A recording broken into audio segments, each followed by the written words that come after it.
Okay, back again for another show here. Don't know what happened. I thought it went to the 15-minute mark on the first video labeled the UFC 129 results and the Pacquiao-Mosley predictions. Apparently it only went 8 minutes. It said it went 15 minutes, and then I thought it had cut off at that point. But anyway, apparently that didn't finish, unfortunately. So anyway, I'll say what I had said earlier. Just check all 3 videos, I guess, to see what I had to say on the Pacquiao-Mosley fight and everything. Anyway, I think it kind of left off with me talking about why I think Mosley will upset Pacquiao tomorrow night. And of course, Mosley's last 2 fights were very unimpressive. And basically, you know, I was just saying that he fought Floyd Mayweather a little over a year ago now, got dominated and just outclassed in every way. But Mayweather is a defensive genius type fighter, and you know, just a counter puncher, not an aggressive type fighter. Excuse me, just a complete opposite fighter from Manny Pacquiao, of course, in basically every way, other than, you know, their determination and everything. But anyway, Mayweather just a much more smarter fighter. He doesn't leave himself open to be hit. That's why Mosley really didn't ever do anything against him, and Mayweather just fought a perfect fight against him, other than the second round. The one punch Mosley landed, pretty much the only punch he landed in the fight, almost. And you know, of course, the one where he rocked Mayweather worse than Mayweather had ever been hurt or anything. But Mayweather rebounded right away and walked through Mosley for the next 10 rounds in a row. He realized he could take his best punch, and he did, and then he came right out of that, right out of being hurt, and just, you know, took over the rest of the fight. But anyway, that's Floyd Mayweather, of course, and, you know, that's why he was able to beat Mosley, because Mosley didn't have any opportunity to hit him at all. And of course, Mosley's next fight after that was against Sergio Mora, another defensive fighter, much more defensive than Mayweather even, because he didn't even come to even try to counterpunch. He didn't come to try to win. He just came to try to last the distance with Shane Mosley. And he did, and he ran for about 11 and a half rounds, and the judges somehow scored it a draw. Don't know how that happened. They were obviously, you know, paid off or something. At least I hope that's why. And, you know, I hope that nobody could be that stupid to actually think that was a draw. I hope they were paid off, because that beats the other option, and them actually thinking that Mora deserved a draw, because that's absolutely inexcusable. So anyway, Mosley clearly won that fight, but no, he did not look impressive at all, because he was chasing the guy around for the whole fight, basically. For 11 and a half rounds, Mora did nothing but back up. He didn't try to counterpunch. He didn't try to do anything. He just tried to survive, and you do not look impressive ever against a fighter like that. So many people think Mosley is shot, he's done, and he is 39 years old, but he does not look like an old type fighter. He got beat by Mayweather because Mayweather is the better fighter. Mayweather would have beaten Mosley at any time in their careers, I think.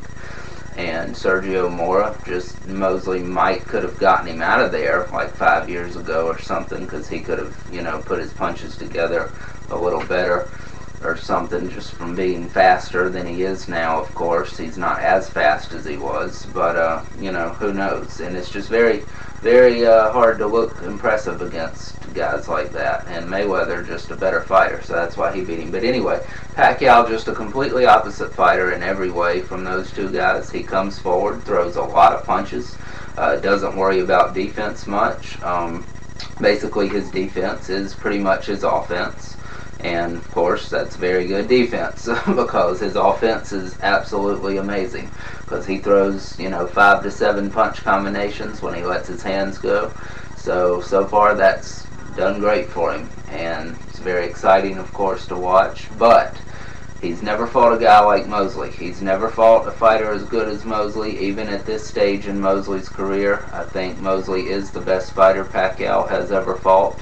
And I think Pacquiao, I think Mosley has fought one guy better than Pacquiao, and of course that's Mayweather. So I think that's the only fighter that Mosley's ever fought that is better than Pacquiao. So I think so. I think other than that, Pacquiao is also the best that Mosley's ever fought. But anyway, I think it's basically the best fighter both of them have ever fought, other than Pacquiao being Mosley's best opponent. So anyway, when Pacquiao does throw his punches, when he lets his punches go, the reason I think Mosley can beat him is because, you know, Mosley has a lot of speed, a lot of accuracy. He's a good counter puncher, very accurate with his punches still when he lets his hands go. Now, if he doesn't let his hands go, he's got no chance, of course. He needs to just go out, you know, try to slip Pacquiao's punches, dodge them, slip them, duck them, whatever. If he can do that with the first 2 or 3 that Pacquiao throws,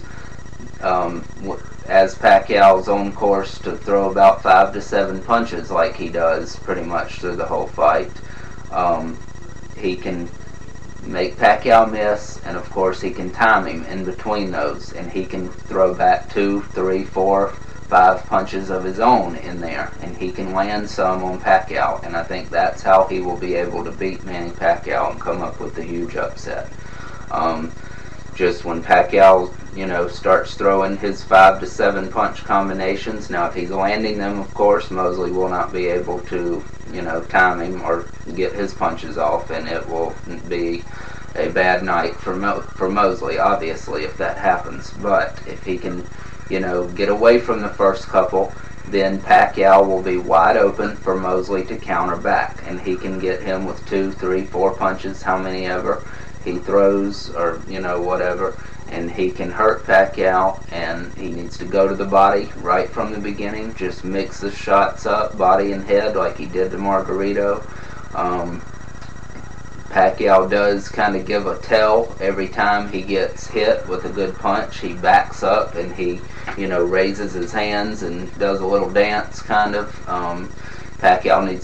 Mosley needs to jump all over him when he does that. Don't know that he'll do that again in this fight, of course, but he does do that quite a bit for some reason. Don't know why, but I guess he's just embarrassed that he got hit. But anyway, that's not a big deal. But anyway, I think the way Mosley will beat him, he's the strongest and fastest, most accurate fighter Pacquiao has ever fought, I think, even at this stage in his career.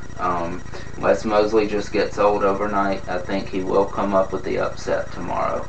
So I expect when Pacquiao lets his hands go, Mosley, you know, gets away from a few right at the beginning of Pacquiao's combinations, and each time he gets away from them, which I think will be most of the time, he can fire back with 2, 3, 4, 5 punch combinations, and he can, you know, land those over and over through the rounds on Pacquiao, and I think he will get him out of there by the 11th round. So I'm picking Shane Mosley with the big upset over Manny Pacquiao tomorrow night. So that's it for this show. I've given this prediction on the other video. I think I gave the prediction, but I didn't explain why. So watch this video, watch the other one. The other 2, actually, I give the predictions on the undercards too. Sorry that the videos are so screwed up and out of order. Don't know what happened. But anyway, thank you for watching. Thanks for the support, and that's it.